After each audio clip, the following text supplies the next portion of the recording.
when I first left school, it was really about saving, working and saving money.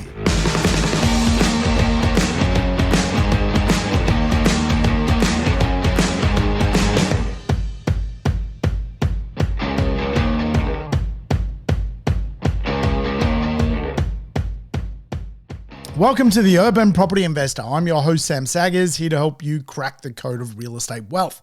Today's show, a code cracker, we're going to dig into lessons from my life. Yes, we're going to dig into 5 lessons that made me a multi-millionaire. And of course, this episode is actually designed by request. Yes, one of the avid listeners of the program, he's been around since day dot, Pratesh, has reached out and said, well, can you talk a little bit about your journey and some of the insights and lessons that you have learned along the way to build yourself a multi-million-dollar property portfolio? And I thought, why not? That's a great idea.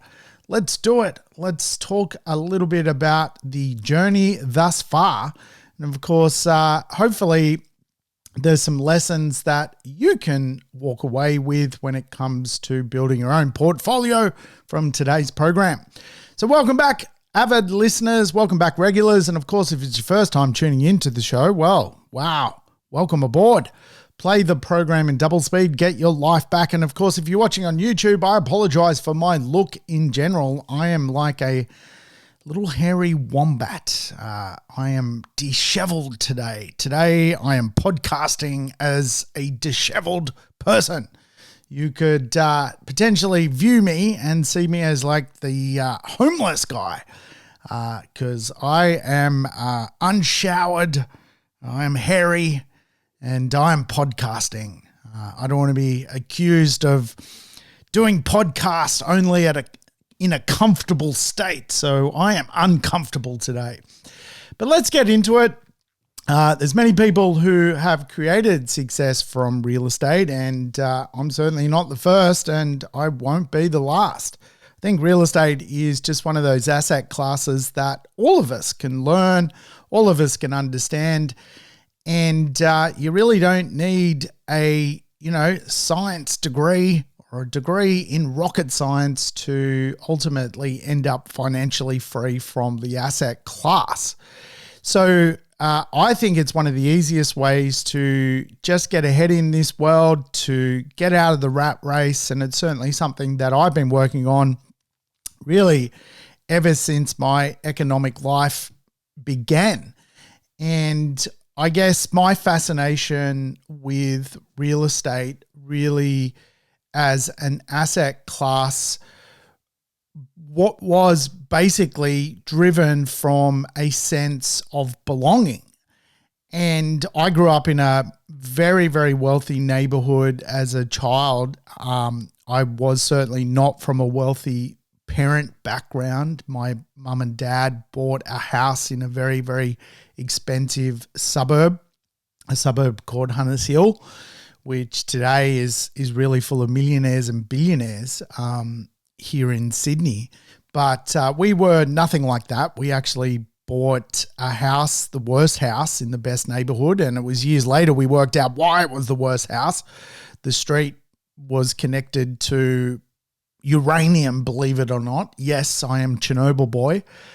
And I grew up in this kind of awkward dynamic where everyone around me outside of Chernobyl Street was rich, and I was not exactly that.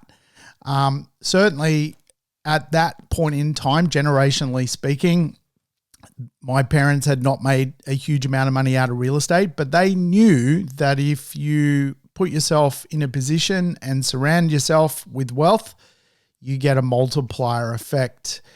And I guess my fascination with becoming a property investor was a fascination about belonging. I saw all these people do very, very well in my local community from real estate. I saw wealthy kids grow up in very impressive houses. I saw really the benefits that rich people gained from real estate over and above what they did for a living. And so my first fascination with property is really connected to a way people can belong from a social status.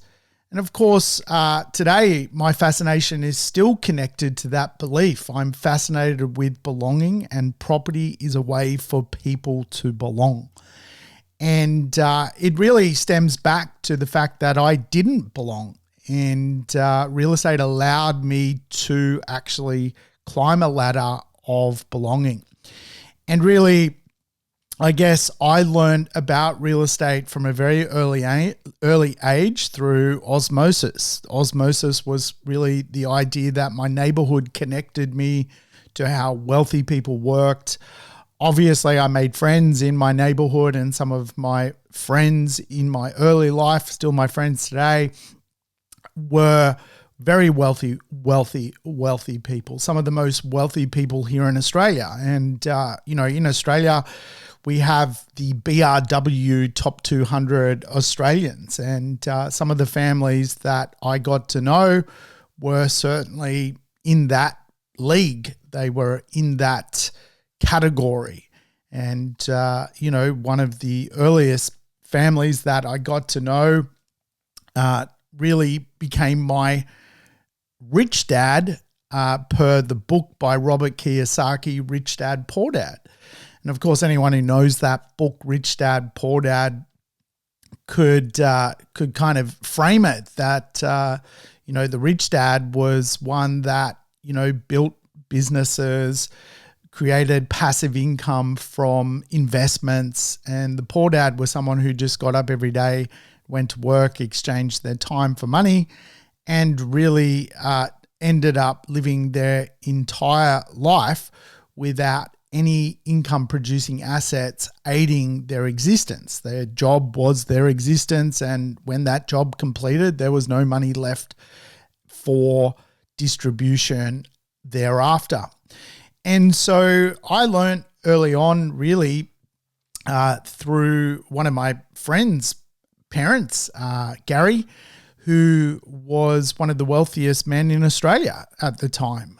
He owned Franklin Supermarket, which today is the IGA brand of supermarket, and was quite surreal. I mean, some of my early friends were literally the children of today's billionaires. And so by osmosis, I got to travel around and see what was going on. And naturally, I'd spend a lot of time with these people just because I liked them and as people, not because they were billionaires. I was 9 years old. But, we would go to soccer practice and rugby practice and all these type of things together as kids. And I would just naturally pick up on really the idea that real estate can create a passive income for people.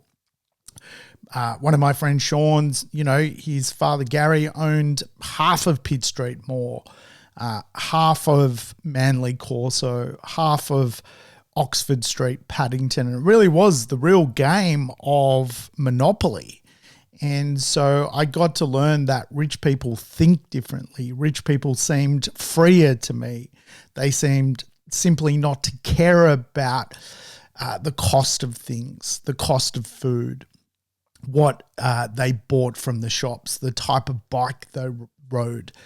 And I obviously grew up in a much poorer dynamic where the cost of something was a real conversation. The type of bike I rode was the cheap one from Kmart, not the expensive one from the fancy bike shop. The type of shoes I wore were not designer shoes. They were Kmart specials. The conversation around, the type of food and household budget was a real thing in my household. So my parents, if you like, were unashamedly poor in a rich neighborhood. My dad would drive through the neighborhood with a basically car full of stuff in it. He worked at a market, and to get to the market every morning, he would drive through very, very rich neighborhoods in a beaten up old car full of stuff. full of like fridge magnets and, scarves and whatever he was going to sell for the day. And so I felt like I never belonged in that world. So my fascination with belonging and a connection to property was instilled in me at a very young age. I knew if I became a property investor, I would actually feel more like I belonged with my social peers. And so as my life grew and as I became a teenager, I certainly started to believe that the way to belong was through investments. And obviously there was some, teenage years where all sorts of stuff happened, but I certainly ended up entering my economic life with the concept that I needed to become an investor. And I'd witnessed all these amazing people own investments, and it was really only natural for me to follow that footstep. And growing up in 1940s house which was an absolute derelict home, with parents that drove derelict cars through a very rich neighborhood. Certainly my sister, my brother, and I grew up very, very awkward in this very rich world. But when I look back on it, it really was one of the blessings of my life to go through that experience, because it has made me very tough. It has given me a lot of grit. But if I was to self-analyze myself, really the conversation of real estate investment is connected to the belief that I don't belong. And the way to belong is to actually out-invest others to climb a social status. I know it's a lot of self-psychology there. And it's just the way it is. I grew up poor in a rich person's world. And I think real estate, what attracted to me was the immediacy of real estate. It was there. It was tangible. It was something I could touch, feel, see. I could do something about it. And as I grew up exploring some of the most amazing real estate the world has on offer through my local suburb, I got to see that there are real tangible results off the back of real estate. Lovely houses, waterfront mansions today that would be worth $20-30 million were places I would go to be part of the local kid community and see, waterfront homes, mansions that are just incredible. Some of the most historic pieces of real estate in Australia. If you've ever seen The Bachelor, one of the, I think, first 5 Batchy episodes here in Australia were filmed at a house I used to play at as a kid. It was my friend Teddy's house. Teddy's granddad started Grace Brothers. Grace Brothers changed its name to Myers department store.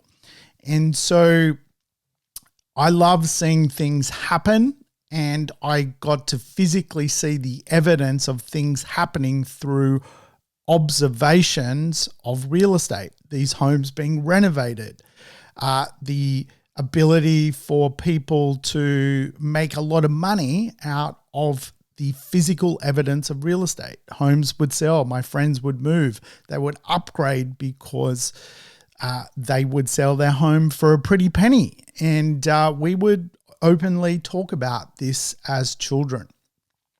So I kind of knew I would always end up investing, and investing, as I have alluded to, was just really a way for me to belong. And it was a form of social acceptance. And so I had a long way to travel to reach really social acceptance. And so when I first left school, it was really about saving, working and saving money. And really, ever since I can remember, I've realized that I have to think differently, because I certainly, from an ability to belong with the social elite, I was worlds apart. And, for me, it was about doing something about that. And the only way to get into their world was for me to basically hustle, basically work, and save. And so my first property I ever bought was off the back of saving. And, I would work all sorts of jobs to create money. I would work a full-time job. I would work market stalls on the weekend at Glebe markets and Roselle markets. They were kind of like my side hustles. And really all the money that I created, I would put aside. And it was, again, the belief that I needed to find belonging, and that was driving my rate of saving. In the beginning, for me, it wasn't about economics at all, becoming a property investor. It was all about the conversation that this is the pathway to a brighter future. And so, the first property I ever bought, I simply just, put enough money aside from working over a couple of years, and no different to anyone today. It takes time to save. There was no silver bullets for me. I was not necessarily the smartest kid in the room. And I was just putting the pennies away, living a minimalist lifestyle. So the first property I bought was what I call the Red Rattler. Anyone who grew up in Sydney would remember the Red Rattler trains. They were so unsafe. The doors basically never shut. You would get on the train. It was like what you see out of, modern day India today. Basically inner city train travel back then. You could stick your head out the window. People basically fell out of trains. There was a lot of people who sadly lost their life getting on a Sydney suburban train. I liken my first property to the Sydney urban trains of basically the 80s and the 90s. The Red Rattler.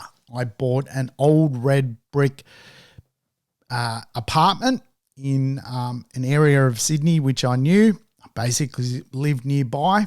Really, my first logic was, again, this is close to my social world. This is close to my mum and dad. This is close to where my friends are. And really, it was all I could afford at the time. And it was about getting my foot in the door. And really, I guess as I sort of owned that real estate, I realized what real estate is actually about. I felt safe buying the property, but once I owned the property, what I realized was it was full of unexpected costs. The repair bill on the asset was constant. The strata costs were problematic because the overall building had a diminishing appeal. Things were breaking. There was, problems with the driveway. There was all sorts of special concerns with the asset.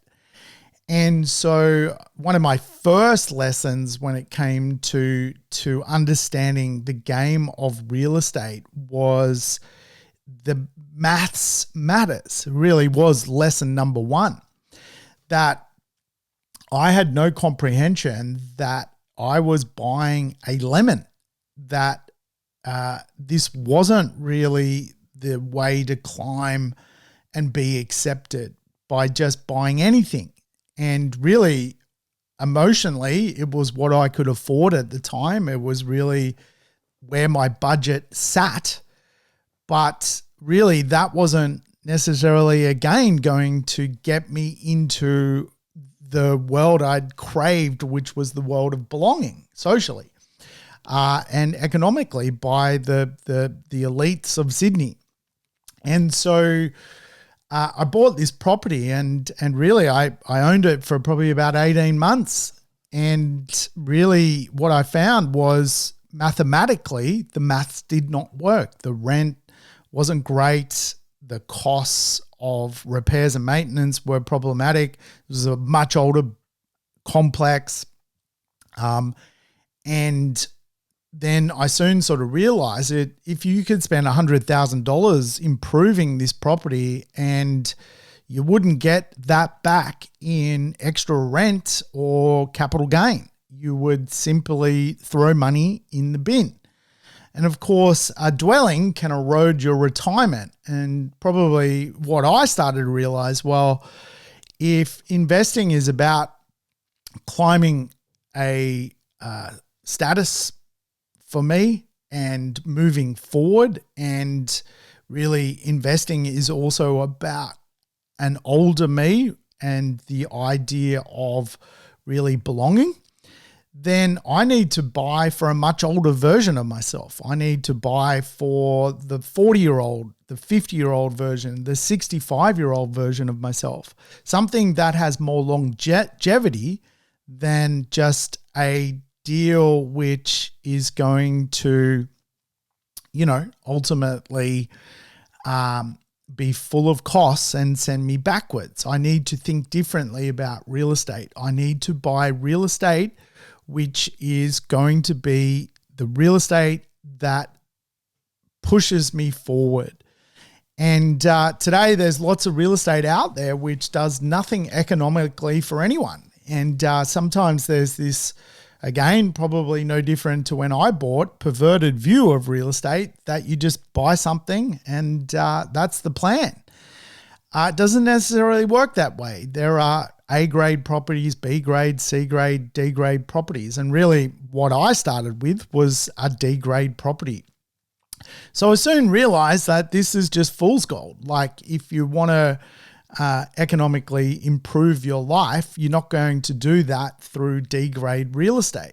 And really coming back to the conversation, lessons that made me a multimillionaire was really maths matters. Maths matters when it comes to real estate. It's really the first lesson, if you like. And when I think about the conversation around maths, I think about learning the way to be a money manager. And for me, really the idea of maths. And the second lesson was I am my own CFO. I am the person in charge of my economics.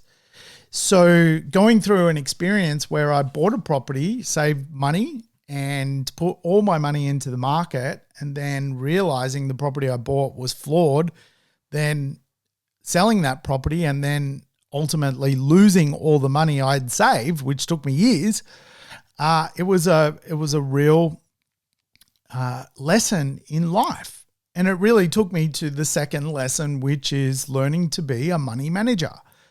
I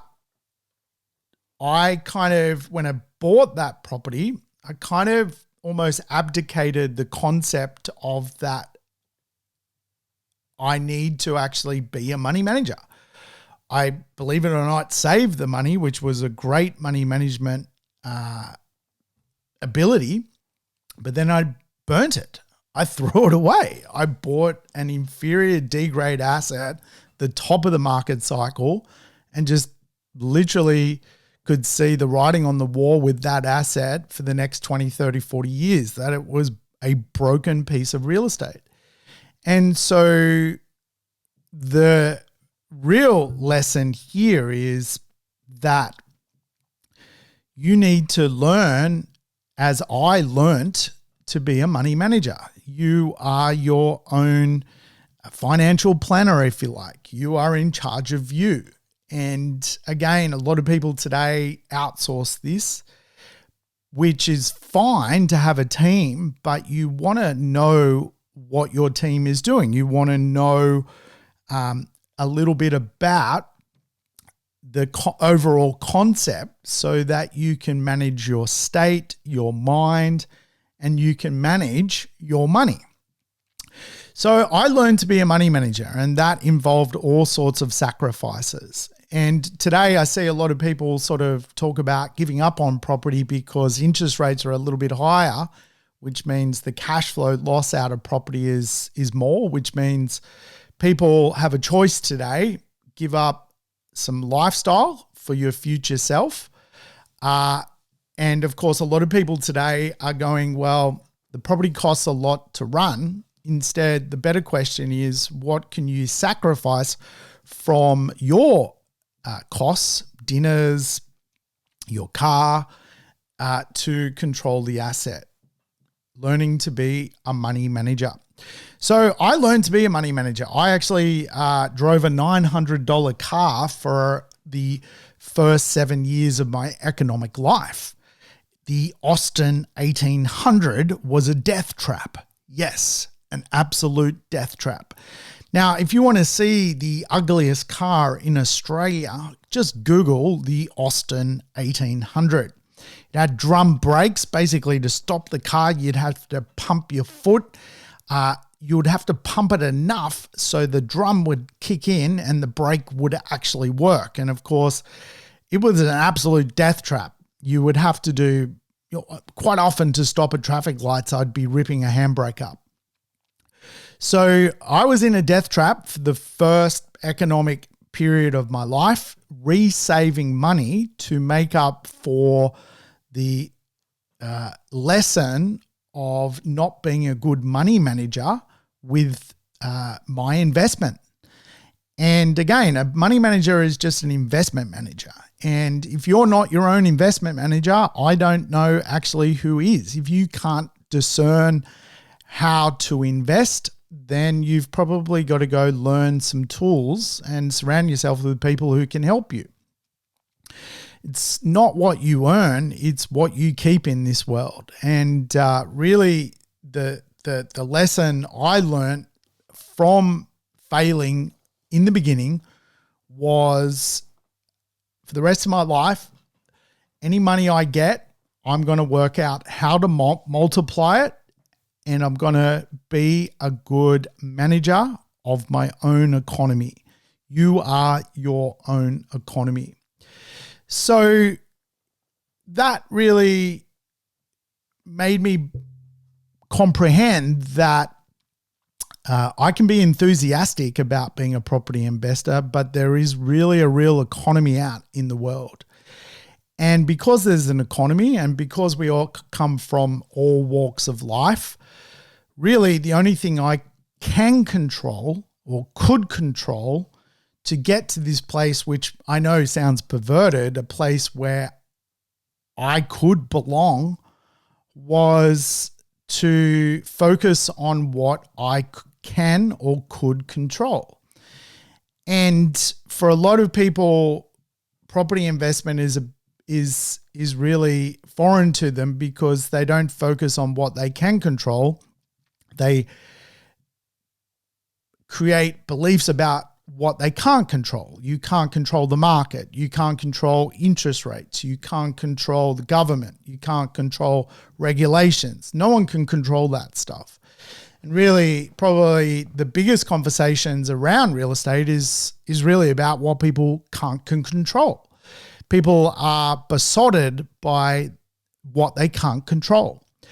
So I realized that I couldn't control regulations. I couldn't control interest rates. I couldn't control the the cost of money. I couldn't control rents. I can't control any of that stuff. But again, really, it came back to understanding focus on what you can control. And so at that point of my life, I started to focus on things that don't require much talent, because I certainly was not the smartest kid on the block. But what I could do was always be prepared by researching, understanding, reading, listening. I could invest in being prepared. I could always be on time to stuff. When I go to work, I'll be the first person at work. When I say I'm going to be in an appointment, I'll be the person who's first at the appointment. I decided that I am going to ultimately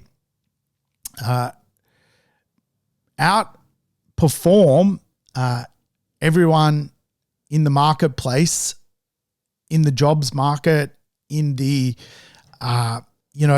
in that space. And it was around that sort of time I did some self-development, and I did things like Anthony Robbins. And Anthony Robbins has this concept about your key question. And my key question came back to who or what do I need to defeat to where I need to go? And it was just simply a mantra for me to go, what do I need to do to actually be stronger, to end up in a place where I'm financially successful? And it really came down to being prepared, being on time, having a really good work ethic. Anyone who's worked with me knows that I work. When I go to work, I work. I work 1,000 miles an hour. I don't dilly-dally. I don't spend time, mucking around. Work for me is a way to create income, and income is a way to be a money manager, and a money manager is a way to be an investor. And so I've always been very disciplined about that. I've always been very constant around that. It was a decision I decided to do. What can I focus on? What can I control? I can control being consistent, showing up, being there, being available, being prepared. I can concentrate on that. I can focus on that. I'm not going to be the smartest person going around. So I'm going to bring good energy. I'm going to bring a good attitude. I'm going to have a passion for what I do, and I'll do extra stuff. I don't mind working longer. I don't mind ringing more people. I don't mind doing the extra bits. I don't mind having to work on the weekends at a market stall to make money, to be a money manager. Doing extra for me has never been a problem, because the way I've always viewed it is I can control that. I can't control the market. I can't control other people. I can't control, the economy, geopolitical tensions. I can't control any of that. But the third lesson for me to develop as a multi-millionaire was to focus on what I can control. And really, when it comes down to it, it was really about being willing to be coachable, to have a good work ethic, to be disciplined enough with my money that if I can focus on what I can control, I can be a good money manager. If I can be a good money manager, I can be a great investor.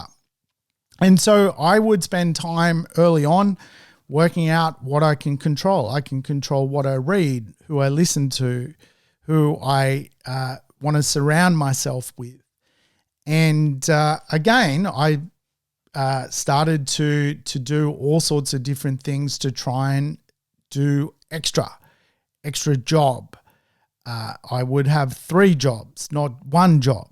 And again, all of this was designed around building capital to put into the marketplace.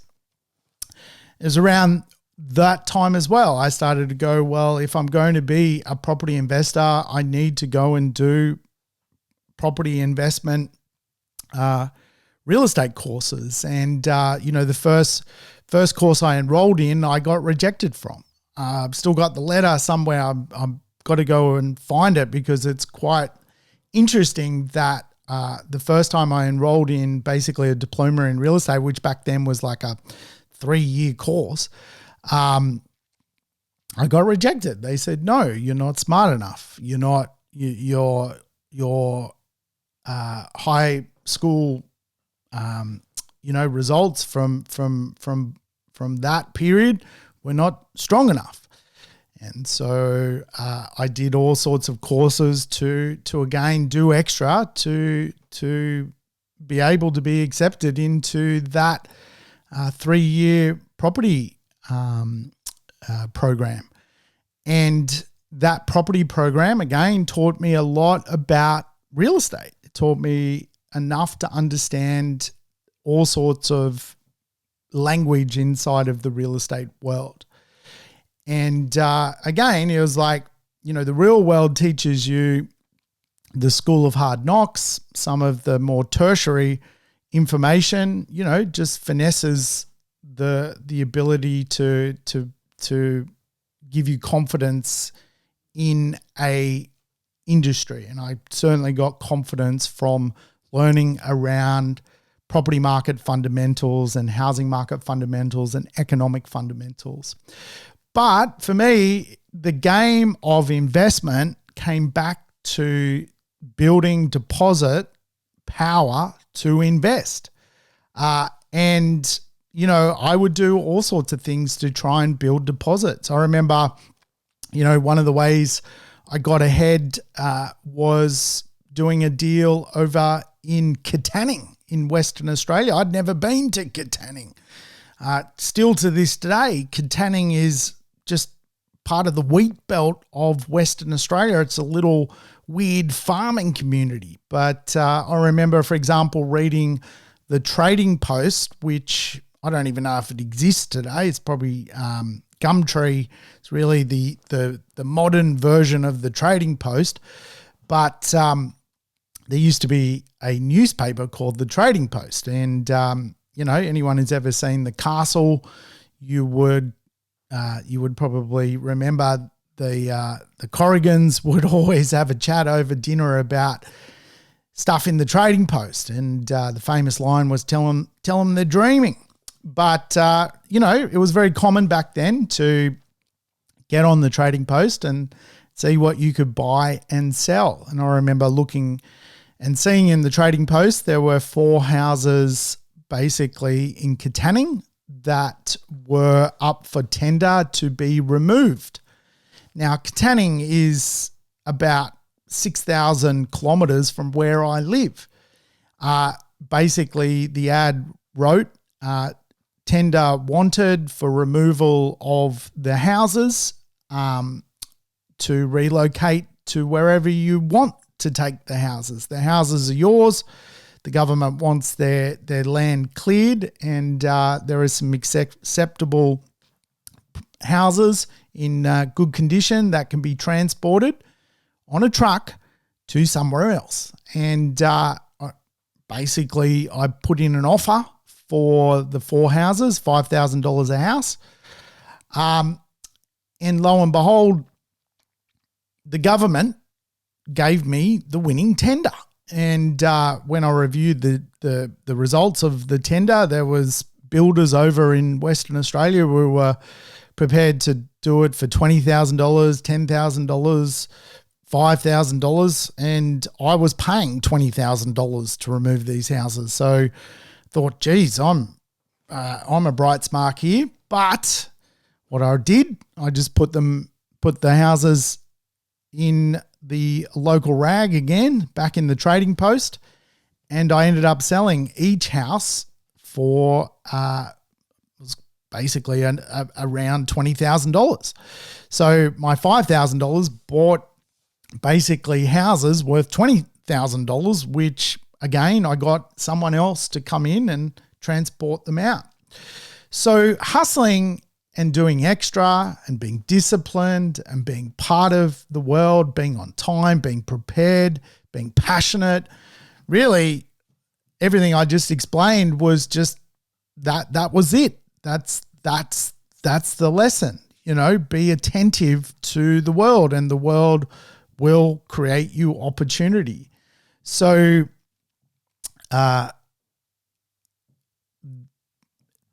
it's really, about doing extra, I think, to get ahead in this world, to set yourself up, to set up the right framework. And of course, by this time I was well entrenched into a real estate world, and I realized that real estate agents don't own real estate. They don't.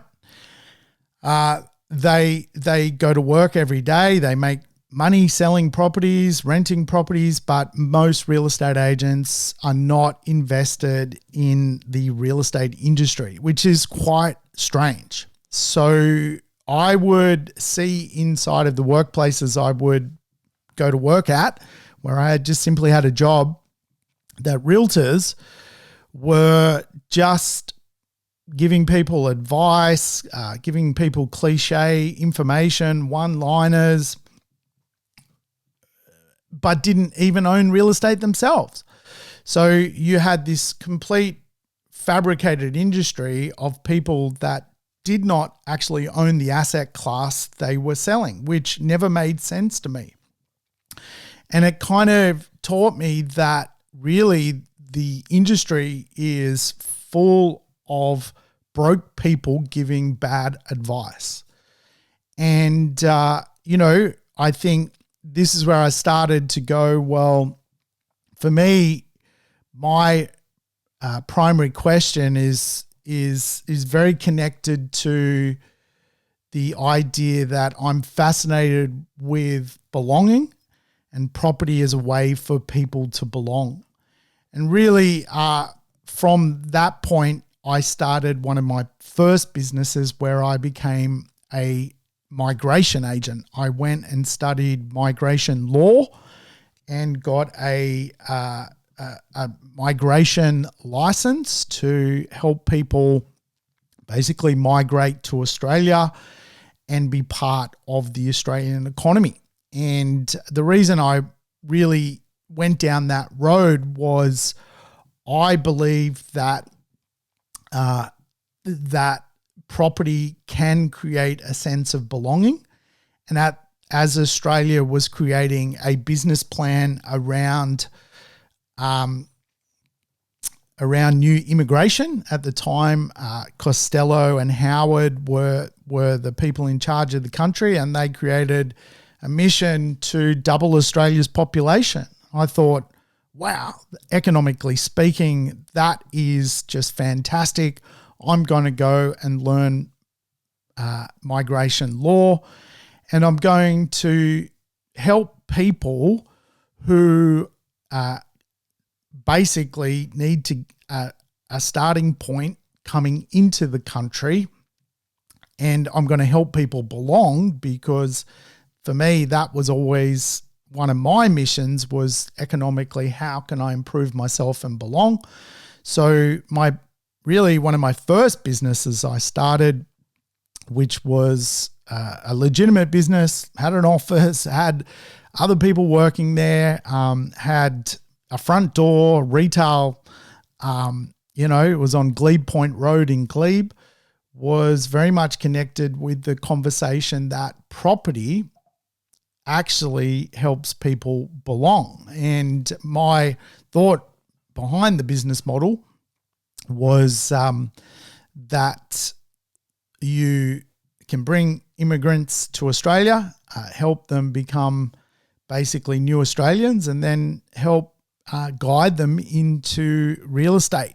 And really, that was the thought process behind the model. And that business went into its startup phase, and myself and a business associate at the time were basically helping people become Australians, whether they were from Afghanistan, all sorts of places. And the reason I had a real liking to it was all coming back to who could these people listen to. I wanted to be the trusted voice of really that world. And so that was all the way back in sort of the early 2000s. And, I realized in the real estate world was kind of broken. And so my professional career really started to evolve off the back of the fact that real estate agents did not own real estate, and I didn't like being part of a world where people were selling something but didn't own what they were part of the industry, what they were selling. I think the saying today is, you never trust a skinny cook. And really still today, if you walked into any real estate office in Australia, probably 7, 8 out of 10 people that work on that floor do not actually own real estate. So I started to guide myself in a direction where I wanted to own a business. I wanted to be involved in Australia's big future, which of course was its drive and population drive. And I wanted to be involved in real estate. And it was around the same time I actually met my business partner today, Jason, who was keen on starting Australia's first buyer's agency. And I met Jason, and really he's one of those sort of guys when you're in the room with Jason that you're in the right room because you're not the smartest person in the room. And, Jason's really a country guy, and he's sort of, got a real gift when he talks. And I started to go, I want to listen to this guy, and ended up starting a business alongside Jason and work between the two businesses in my early business career, the migration business and the buyer's agency business. And eventually, in around sort of 2003, 2004, I really loved this concept that I can be a buyer's agency. So I gave up doing the migration work and jumped into being a buyer's agent in my early business career. And so really the concept of going down that business ownership route was really stemmed from who am I listening to?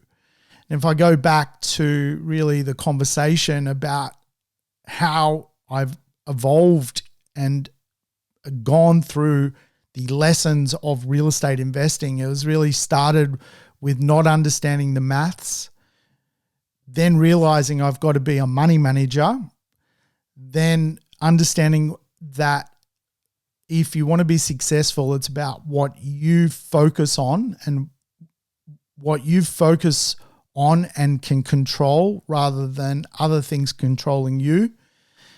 And then it really grew into, well, I can't trust who I'm listening to, so I'm going to get involved with people who I do trust and want to listen to, and I'm going to help other people participate in that as well.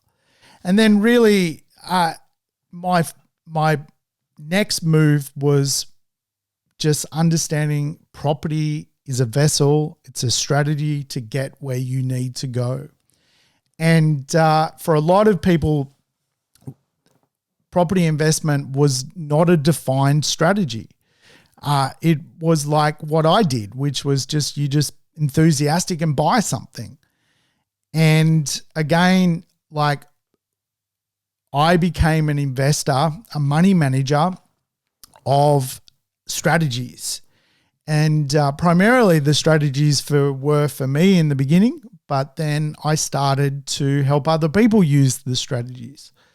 So to begin with, I became an investor in seed capital. What I would do is I realized I didn't have big deposits to buy the best real estate. So I would create more short-term investments. I planned well, I strategized well, I learned the right marketplaces.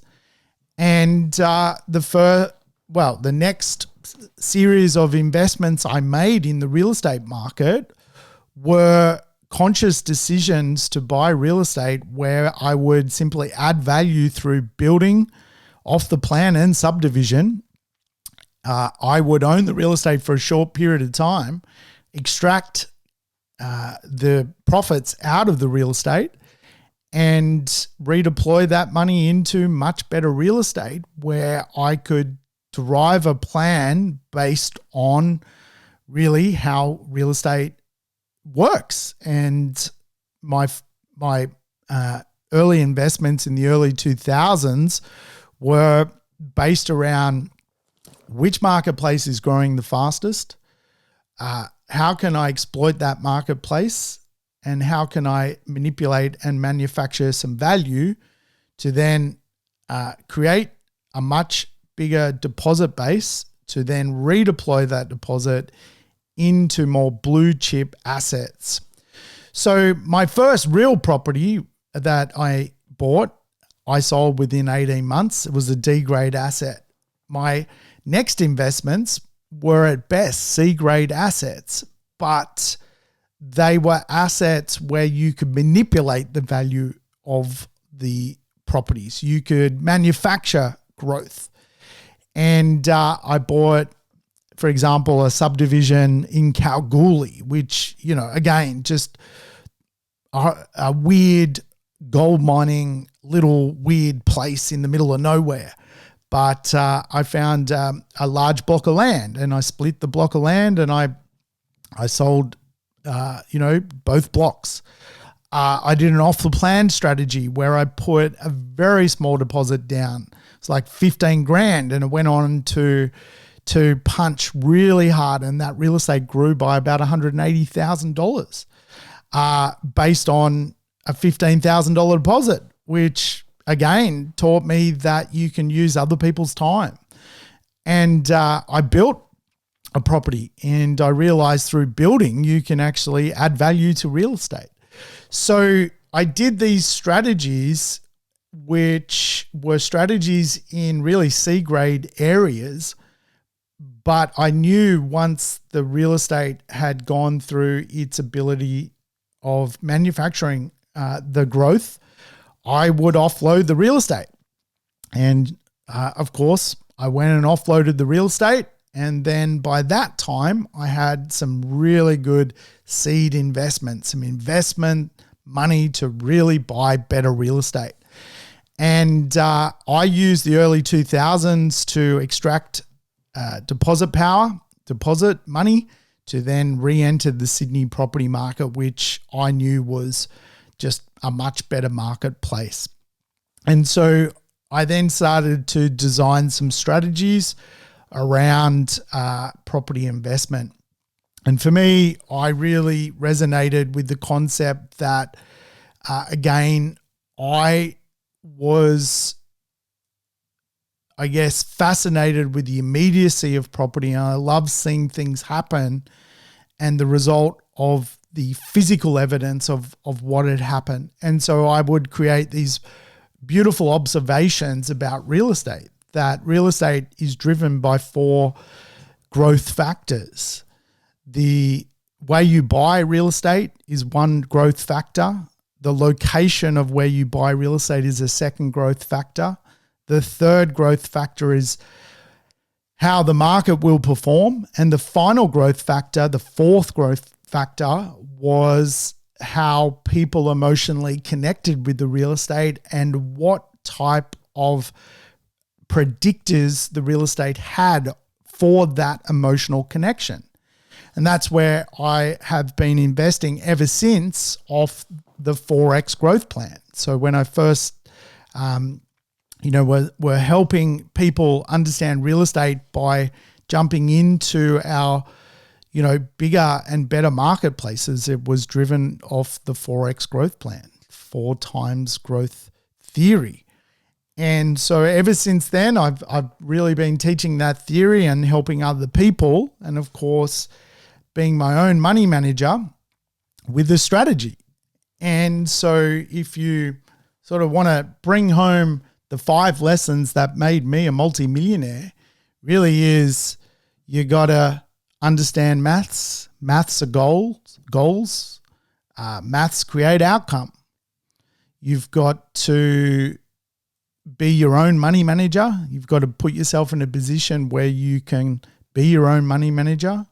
You've got to focus on what you can control and be diligent about what you control and actually get out there and be prepared to do stuff to get ahead. And of course, you've got to check who you are listening to and be willing to walk away from those people that you should not be listening to. And for me, it was about walking away from mainstream real estate because I didn't click with it. It wasn't going to take me in the right direction. It was going to take me in the wrong direction. And finally, you've got to design or use a well-designed property strategy to get ahead. And really, between those 5 lessons, I've never looked back on real estate, and I've gone on to own a lot of real estate. I've gone on to make further mistakes.